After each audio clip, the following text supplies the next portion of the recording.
we are just worried that some of your flagship programs and projects might turn into money pits. 25, Mr. President. Well, siguro we need to rethink of this plan kasi given your cost estimate and then the rate we are funding it, I mean, 20 years, 25 Correct, years. It's a Mr. President. 25-year plan and then by that time, baka hindi na yung fiber optic, sasabihin nyo na, huwag na natin ituloy kasi obsolete technology na. Correct, Mr. President. That's also the thoughts of the department. That's why You're just building the fiber optic backbone.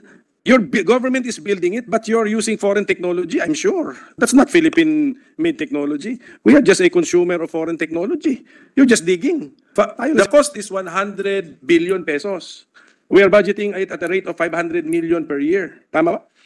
So, in 2 years' time, 1 billion, that's 100. So, 200 year. It's a 200-year plan. anymore. But how can you just do it like that? I mean to say, yung previous planner, yung paa nila wala sa lupa. Ganun lang, out of thin air, 100 billion, ganun lang.